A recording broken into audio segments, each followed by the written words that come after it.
बोल बम, राधे राधे, जय श्री राम। भाई नया दिन और आज आपको दिखाएंगे इस शहर का वाइब। आज प्लान तो कुछ सेट कर रखे हैं कि यहाँ का मेट्रो ट्राई करते हैं। करने का कारण भी है क्योंकि मैंने एक वैलेट में जिस पे पैसे डाल रखे हैं जिससे पैसे रिवर्स नहीं होते हैं, तो सोच रहा हूँ शहर को छोड़ने से पहले यहाँ के पैसे खर्च कर दूँ। और दूसरा बात, यार अब मेरा हो के दो गाली अपने एंड से भी देना किर्गिस्तान देश को, क्योंकि आराम किर्गिस्तान देश ने मेरा वीज़ा अटका के रखा है। मेरे को यहाँ पे 2 वीकेंड एक्स्ट्रा रुकना पड़ा। तीसरा आज एक मंडे हो गया, जब मंडे को भी नहीं आया। इन लोग का एक ओने ऐप है, ओने ऐप में एटलीस्ट इस पर्टिकुलर सिटी में आप हर पब्लिक ट्रांसपोर्ट पे यूज़ कर सकते हैं। और ये बाइक्स का भी मैंने ट्राई किया। बाइक्स के इन लोगों के एक जेट ऐप बोल के है, जेट नहीं जे, ये जेट ऐप में हमखोर ये लोग बोलता है कि पहले ऑथेंटिकेट करो, जैसे साला फॉरेनर आके बाइक फ़्लाइट में उड़ा के लेके घर जाएगा। लेकिन ये याइंडेक्स ऐप में आप फ़ोन नंबर से ऑथेंटिकेट करके यूज़ कर सकते हैं, जिसमें ऑब्वियसली लोकल आईडी की ज़रूरत नहीं पड़ता है, आईडी का ही ज़रूरत नहीं पड़ता है, बस फ़ोन नंबर ही इनफ है। और एक बात और है, यहाँ पे लोग हरामखोर बहुत ही मूडी हैं। मतलब जब आपके बाजू से वो जाएंगे सबका शक्ल तक नहीं ताकेंगे। जैसे चाइना वगैरह कंट्री में वो एटलीस्ट रिस्पॉन्सिव रहते थे, यहाँ वाले नहीं। अब यहाँ पे लोगों का शक्ल क्या ही दिखाऊँ यार। एक तो शक्ल देखेंगे, अभी ये लोग हमेशा हर मतलब एटलीस्ट ब्राउन स्किन को सस्पिशियसली देखते हैं। मैं आपको एक दूसरा एक्सपीरियंस बताता हूँ। एक्सपीरियंस का इंसिडेंट, जो हॉस्टल है, हॉस्टल में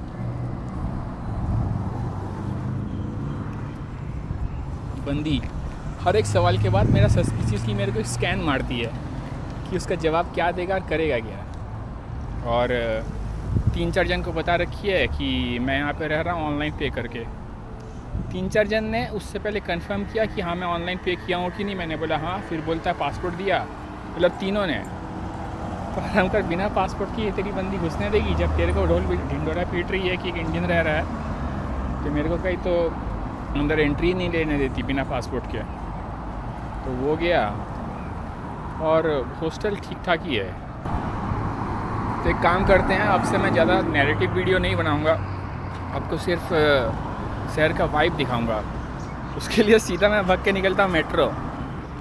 और मेट्रो में, हाँ, मेट्रो से कोई एक दूसरे स्टेशन जाके वहीं पे आसपास भटकेंगे। यहाँ के शहर इन जनरल सुंदर ही होते हैं भाई, अपने कलकत्ता के सॉल्ट लेक जैसे। सॉल्ट लेक के बाहर तो भाई अलग वाइब रहता है, वो भी अलग मज़ेदार है, लेकिन यहाँ का सुंदर ज़्यादा रहता है। और शहर के बाहर ना कुत्ता ना कुत्ते की जात, जेन्युइनली। मतलब आपको मंगोलिया जैसे खुला मैदान दिखेगा, कोई और नहीं। भाई ये सामने वाला भाई इतना ओवरसाइज पैंट पहना था, दूर से देख के लग रहा था लुंगी पहन के डोल रहा है। ये देखिए गया लुंगी में। वेल मजाक बनाना गलत है क्योंकि हम लोग खुद ही लुंगी पहनते हैं, हम लोग मतलब इंडियंस।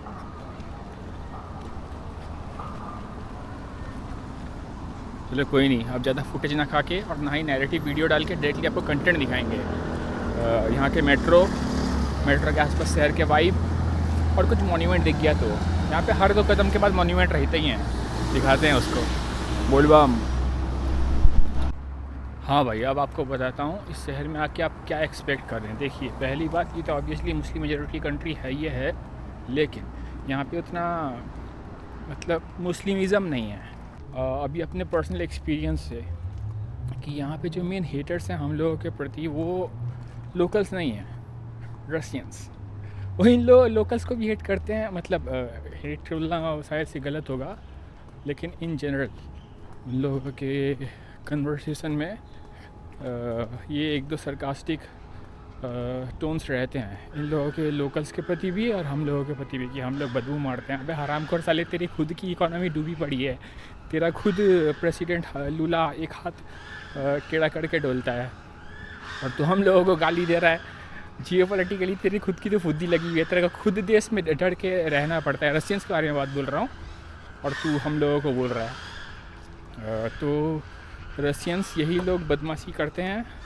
अपने देश में तो रह के बोल नहीं सकते हैं, क्योंकि अपने देश में एक दूसरे को गाली देंगे तो उनकी कंट्री का इमेज ख़राब होगा, और कंट्री का इमेज ख़राब होगा तो सरकार उनको बम्बू देगी।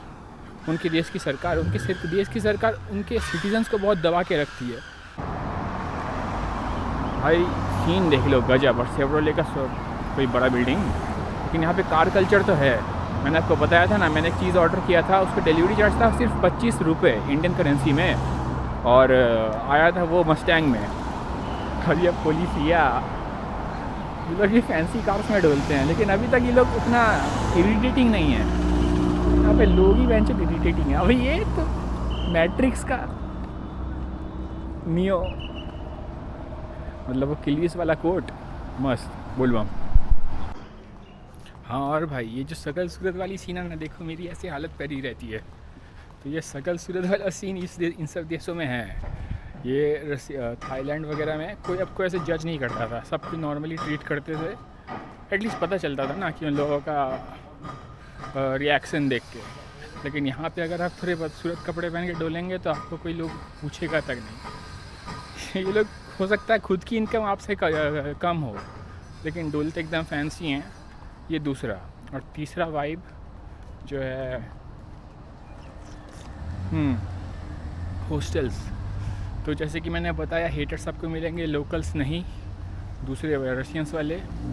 और मैक्सिमम ये लोग गरीबी में भी जीते हैं, लोकल्स नहीं, रशियंस। इसीलिए वो लोग जितने भी मैक्सिमम आपको होटल्स दिखेंगे, वो जो सस्ते वाले, वो सब रशियंस ही रन कर रहे होंगे। और भाई वहाँ के आप एक बार बस रिव्यू एक बार आँख मार लेना, मतलब एक बार आँख डोल लेना कि वहाँ पे आपसे पहले आने वाले लोगों ने क्या बोला है। लोकल्स, रशियंस, विदेशी तीनों मिल के उनको बोलते हैं कि they are hateful toward Indians. जैसे मैं एक ओरमानोव बोल के था एक हॉस्टल में, उसमें रिव्यूज़ में तो एटलीस्ट यही लिखा हुआ था। लेकिन मैंने सोचा भाई इंडिया में तो मेरे को कभी दिक्कत नहीं हुआ, जिसका 5 रिव्यू भी था, मैं वहाँ पे भी गया, मेरा अच्छा एक्सपीरियंस था। क्योंकि भाई मैं हर चीज़ में रूल्स फॉलो करता था और पोलाइटली हाँ हेलो बोल के निकल जाता था, तो अपन को तो कोई दिक्कत नहीं होता था। लेकिन उसमें भी मेरा ख़राब एक्सपीरियंस था। मतलब हर बात पे वो टोकती थी। अब किसी का अगर इतना भी बुद्धि ना हो और 40 उम्र के बाद कि किसी को टोकना भी एक तरह से ऑफेंसिव होता है। मैं ऐसा नहीं है कि जैसे तेरे से मैं पैसे ले के तेरे घर पे रह रहा हूँ, पैसा मैं दे रहा हूँ और बाद भी मैं तेरा सुनूँ। अजीब था, पर एटलीस्ट मेरे को तो ऑफेंसिव लगा, तो मैंने 1 रिव्यू डाल के छोड़ दिया। लेकिन 1-2 अच्छे एक्सपीरियंस भी मिल जाते हैं। जैसे अस्ताना में एक बहन थी, वो एम्बेसी में काम कर रही थी, टूरिज़म सेक्टर से रिलेटेड थी, इसलिए पता चल रहा था कि उसे वो हिंदी इन्फ्लुएंस टाइप की थी, बॉलीवुड मूवीज़ बहुत देखती थी। उसने बहुत अच्छा एक्सपीरियंस दिलाया था मेरा अस्ताना सिटी के एक पर्टिकुलर होटल में। बस उसके बाद से यहाँ पे एक्सपीरियंस मिक्स्ड ही रहा है। आपको अगर हॉस्टल में रहना है और 1-2 दिन ओके है, 1-2 दिन के बाद पैसे आप दे रहे हैं, उसके बावजूद साले वो लोग सस्पिशियसली आपको ताकेंगे, 1000 क्वेश्चन एक्स्ट्रा पूछेंगे, ऐसा आपको फील हो जाएगा। ये एटलीस्ट इंडियन लोगों के लिए तो मेरे को लगता नहीं है यहाँ पे उतना वेलकमिंग वाइब रहेगा। यहाँ पे जो लोकल्स हैं वो उतना रेसिस्ट नहीं है अपन लोग के प्रति, लेकिन रशियंस हैं तो उन लोगों का देखा देखी शायद से ये लोग भी हल्का हिंट दे देते हैं। लेकिन फेस टू फेस अभी तक मेरे को लोकल्स ने कभी तो रेसिज्म नहीं दिखाया है, लेकिन रशियंस तो हराम कर। मैं तो आप समझते हैं ना, मेरे को हमेशा अपना एनवायरनमेंट जानना पसंद है, तो मैं हमेशा ऑडियो कैरी करता हूँ जहाँ पे मैं रिकॉर्ड मार लेता हूँ। उसको जब बाद में ट्रांसलेट करके देखता हूँ तो पता चलता है कि वो लोग मेरे पीठ पीछे इस मस्ती में, इस बात पे, मतलब इस टॉपिक पे मस्ती मार रहे थे कि मैं इंडियन से स्मेली हूँ, उससे ज़्यादा गरीब में रहता हूँ। साले तू 2000 टेंगे पता है कितना, 320 रुपये का एक होटल डोल के खोल के बैठी है, और तू मेरे को बोल रही है कि मैं गरीब हूँ। वेल, अब इसमें क्या ही बोले। और मैं रशियंस के प्रति बोल रहा हूँ भाई, रशियंस के प्रति मेरा बहुत बड़ा व्याम टूटा है देश के बाहर निकलने के बाद। इंडिया में तो भाई कितना पॉजिटिव वाइब है। अब इंडिया में सोचो ना, इंडिया में मैं खुद कभी रशियंस को एटलीस्ट वाइट स्किन के ग्रुप में गाली नहीं दिया। हमेशा वेस्टर्न और अमेरिकन को बोलता था कि वो लोग बहुत ही जियोपॉलिटिकली हमें दबा के रखते हैं, ये वो, मतलब सरकाज़म के तौर पे, क्योंकि वो लोग जेन्युइनली करते थे। लेकिन एक्चुअल के पंगा तो यहाँ वाले लोग कर रहे हैं। सिर्फ मतलब कागज़ पे दिखा रखा है कि बहुत ही फ्रेंडली, लेकिन अपने ही देश में इंडियंस को दबा के बम्बू डालते हैं। एनीवे, तो ये नेगेटिव पॉइंट्स हुआ। शहर तो देख लो, और सस्ता है भाई, यहाँ के प्राइसेस इंडिया जैसे ही हैं, तो इतना फैंसी होने के बावजूद तो आप आ सकते हैं, लेकिन बस 1-2 दिन के लिए ही, ट्रांजिट करके दूसरा कंट्री, ज़्यादा कुछ है नहीं। और सिटी तो मैंने आपको बताया ही था, कॉपी पेस्ट। डेवलपमेंट है लेकिन ऑब्वियसली गवर्नमेंट कोर्स तो दिख जाएगा कि जितने भी गुच्छे हैं सिर्फ 1-2 डॉट्स पे ही, उसके बाद बस कोई नहीं। जैसे मंगोलिया में था, मैंने आपको दिखाया था ना भाई, जब ट्रेन जर्नी कर रहा था दूर दूर तक, ना कुत्ता ना कुत्ते की जात। सेम यहाँ पे भी है। जब मैं अस्ताना से अलमाती आया तो कोई हो नहीं, लेकिन शहर का हालत देख लो भाई, ट्रैफिक जाम यहाँ पे 2-2 घंटे के मोबाइल में दिखाते हैं, और एक्चुअल में तो उससे भी ज़्यादा होगा। जैसे बेंगलोर में अगर 2 घंटा 40 का होगा तो दिखाएगा 2 घंटे का। सेम सीन यहाँ पे भी है। तो एक्सपीरियंस आपका सी जब ट्रांजिट करेंगे, मतलब सिर्फ एक सिटी में एक दिन रह के निकल जाएंगे तो बेस्ट रहेगा मेरे हिसाब से, अगर आप मेरी तरह इंट्रोवर्ट हैं तो। लेकिन अगर आप मान लीजिए सोच रहे आराम से चिल मारेंगे 1-1.5 महीना, तो भाई 0 बटा सन्नाटा। इसलिए ये तो मेरे हिसाब से तो अच्छा ही करते हैं कि ये वीज़ा भी देते हैं 14 दिन के लिए। 14 दिन आपके लिए, 14 दिन भी ज़्यादा हो जाता है मेरे हिसाब से। मेरे को ही 14 दिन दिया है। तो आप एक चीज़ जो गलती मैंने की आप ना करें, घुसते ही किर्गिस्तान, सॉरी जो नेक्स्ट कंट्री है उसका वीज़ा अप्लाई कर दें। मैंने किर्गिस्तान का वीज़ा अप्लाई किया, अप्लाई करते वक्त वहाँ पे बोला कि जो सब्सिक्वेंट कंट्री, नेक्स्ट कंट्री है, उसका या तो वीज़ा दो या फिर टिकट दो। तो किर्गिस्तान में कोई ऐसा मतलब वेबसाइट नहीं था जहाँ पे आप इंटरनल ट्रांसपोर्ट का कुछ बस वगैरह बुक कर सकें। तो मैंने सब्सिक्वेंट कंट्री उज़्बेकिस्तान का वीज़ा अप्लाई करके किर्गिस्तान का वीज़ा अप्लाई, मतलब रेफरेंस देगा कि मैं नेक्स्ट कंट्री ये जा रहा हूँ, टिकट नहीं है मेरे पास, नेक्स्ट कंट्री का वीज़ा है, तो आप मेरे को वीज़ा दे दो। किर्गिस्तान को बोला मैंने, उज़्बेकिस्तान का वीज़ा अप्लाई पहले किया, किर्गिस्तान के वो जब मिल गया तब किर्गिस्तान का किया। तो अभी किर्गिस्तान फिर अटका के रख दिया।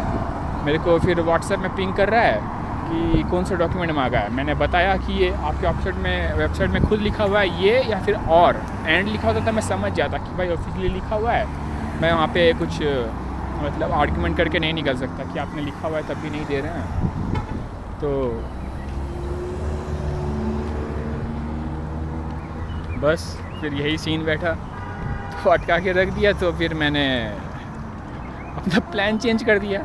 मैं भी सोच रहा हूँ कि यहाँ से निकल जाऊँ उज़्बेकिस्तान का यहाँ से डायरेक्ट ट्रेन रहता है जो है, अगर आप एटलीस्ट 2 वीक पहले ऑर्डर करते तो 700-800 रुपये पड़ता, लेकिन अभी दिखा रहा है 2500 ट्रेन का, जो ऑब्वियसली सस्ता पड़ता है। लेकिन उससे नेक्स्ट ऑप्शन है 1000-1500 का बस, जो एक दिन पहले ही आपको बुक करना पड़ता है, जो आप लास्ट मोमेंट पे करें या फिर एक दिन पहले सेम ही प्राइस पड़ता है। तो मैं सोच रहा हूँ बस से भग लूँ क्या, मैं कल भाग ही जाऊँगा, क्योंकि यहाँ वाली जो हॉस्टल वाली बंदी बताया ना, शुरू के एक दिन तो बेस्ट बोलना गलत होगा, लेकिन हॉस्टल सही था और कुछ मुँह नहीं लग रही थी। उसके बाद फिर मैंने उसको बोला 1 दिन एक्सटेंड करूँगा, बोली ओके। तीसरा दिन एक्सटेंड करूँगा, 3-4 बार मुँह ताकी, फिर बोली ओके। चौथी बार मैंने बोला मैं 1 दिन और एक्सटेंड करूँगा, बोलती सीधा नो।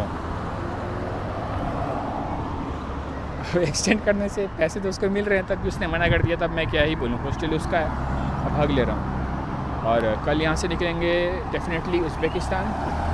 आज यहाँ मेट्रो डोल के देखते हैं, क्योंकि बताया ना मेरे पास कुछ 2-3 टेंगे पड़े हुए हैं इनके वैलेट में, और वैलेट वाले पैसे मेरे को खर्चे करने हैं। और इन लोगों को चमन्नी भी दे के नहीं जाऊँगा आराम को। चलिए निकलते हैं, बोलबम यार। लेकिन वो कल्चर यहाँ पे भी है जो चाइना में था। चाइना क्या हर कंट्री में होता है, इंडिया में भी मैंने देखा है। ठंडियों में छोटे छोटे कपड़े पहन के डोलना स्टाइल में, जैसे होता है ना, एक साइड जैकेट का निकाल के हटना, ऐसे देखा बंदी हट रही थी। यहाँ पे ठंड है भी 18 डिग्री। तो वो कल्चर तो यहाँ पे है। वैसे देख के आपको लग भी जाएगा, पहला दिन ही लग जाएगा। जितना ये लोग कॉस्मेटिक पोत के डोलते हैं, जैसे बताया था ना, ग्रॉसरी ख़रीदने भी जाएंगे तब भी एकदम फुल टू मेकअप लगा के। वो मेरे लिए तो सही है, मस्त अच्छा व्यू बन जाता है बोलबम। भाई ये कल्चर के मारे हुए हैं, ये सब सोवियत कंट्रीज़ में ज़रूर दिख जाते हैं कहीं ना कहीं। वही का इन्फ्लुएंस कंट्री है तो मिलिए, एक्टिव भी है और मेंटेन्ड भी, सही है। और जैसा कि बताया था भाई, लोग खड्डा खुद कितना अंदर डालते हैं मेट्रो को, क्या बताएं। डेप्थ देख लो।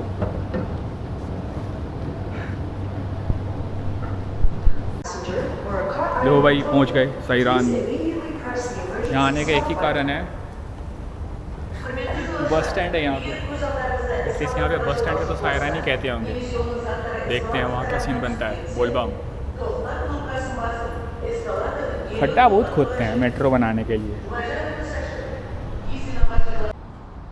ये भाई आपका शॉर्ट व्यू में मिरर नहीं, मेट्रो बंदी थी एक सामने आईना लेके, इसलिए मेरे मुंह से मिरर निकली है। बह गए भावनाओं में। एनीवे, तो जो बताना था यार, यहाँ पे अजीब सीन है। हर टिकट का 120 प्राइस है, या तो 100 ले ले या 50 ले ले। 120 का क्या मतलब बनता है? तो मेट्रो का भी वैसे 120 था यही। और मैं यहाँ पे साइरन जो स्टेशन है यहाँ पे उतरने का कारण एक था, क्योंकि कल जब मैं रिसर्च कर रहा था तो मेरे को पता लगा कि यहाँ पे एक साइरन बस स्टैंड है जहाँ से हब टाइप का है, वहाँ से सारी बसेस मिलती हैं। और अभी चल के आते वक्त मेरे को किर्गिस्तान का जो एक सपोर्ट था उसने मैसेज भी किया कि टिकट मैंडेटरी है। और हरामखोर, तेरे देश में तो बस का टिकट ऑनलाइन बिकता ही नहीं है, तो अगर मैं रोड से तेरा कंट्री ट्रांजिट मारूँ तो मैं टिकट कैसे दूँ? तो मतलब इन शॉर्ट वो घुमा फिरा के चाहते हैं कि मैं उनका फ़्लाइट का प्राइस लूँ, मतलब फ़्लाइट के लिए पे करूँ। क्यों करूँ? तो ये तो मेरे लिए 2 नंबर ही है। और ये सब बताने का कारण ये है कि मैंने वहाँ पे ट्रांजिट वीज़ा अप्लाई किया था, जो सबसे सस्ता था, क्योंकि मैं 5 दिन से ज़्यादा रहना भी नहीं चाहता था। छोटा सा कंट्री था, सोचा था भाग के निकल लूँगा। तो मैंने अप्लाई कर दिया, और वहाँ पे उन लोग का वेबसाइट में भी लिखा हुआ था कि या तो सब्सिक्वेंट कंट्री का वीज़ा या फिर टिकट चाहिए। तो मैंने सब्सिक्वेंट कंट्री मतलब उज़्बेकिस्तान का वीज़ा डाल के अप्लाई कर दिया, और लिखा था समझ के कॉन्फिडेंटली, और पे भी कर दिया। लेकिन आप बोल रहे हैं कि रूल है ये मैंडेटरी। तो मैंने उनको बोला भाई कि गलती तुम लोग का वेबसाइट का है, तो या तो पैसे रिफ़ंड करो या फिर वेबसाइट अपडेट करो। तो अब वो देश तो मैं जाना नहीं वाला, और वैसे भी भाई वहीं पे इंडिया पिला चुके हैं, तो मैं भगवान का हिंट समझ के स्किप मार देता हूँ। भाई पता नहीं कितना आ रहा होगा कैमरा पे कलर्स, लेकिन है ये तिरंगा के रंग के। पता नहीं भाई इंडियन कम्युनिटी यहीं पे रहती है क्या? सीन ये आपका भाई चलते हुए अभी भी यहाँ पे 1-1.5 किलोमीटर दूर है साइरन बस स्टैंड। वहाँ जाके देखते हैं क्या सीन बनता है। वैसे भाई वाइब देख लो, दबा के खर्चा तो कर रहे हैं। चलो वैसे इंडिया में भी सेम ऐसा बन रहा है, क्योंकि मेरा खुद के सिटी में भी ऐसे कई पार्क बन चुके हैं। ऐसे एकदम जहाँ पे पहले नॉर्मली क्वार्टर्स के पानी आके उस झील बोलते नदी को बदबूदार करते थे, अभी वहाँ की म्यूनिसिपैलिटी उसे साफ़ करके ऐसे बाजू में पार्क बना दी है। ये मैं इस कंट्री का बात नहीं कर रहा हूँ, अपने सिटी का बात कर रहा हूँ। तो वही बात है ना, जैसे हर बार मैं बोलता हूँ, हर कंट्री जाके मैं अपने देश से ही कंपेयर करूँगा, क्योंकि मुझे पता ही मैक्सिमम अपनी कंट्री के बारे में। तो ये सब खुशहाली सिर्फ इसी देश में एक्सक्लूसिव नहीं है, अपने देश में भी बन रही है। उसके लिए अपन बहुत खुश। और यहाँ वाली तो सुंदर है, ये है जो सुंदर है यार, उसको अप्रिशिएट तो करना बनता है। मस्त दिखाते हैं आपको आगे बस स्टैंड का क्या सीन है। बोलबम भाई, अब आपका भाई सुनाएगा आपको एक कहानी। भाई इतनी मस्त बंदी थी कि मुंह से मुस्की छूटे ना छूट रही है।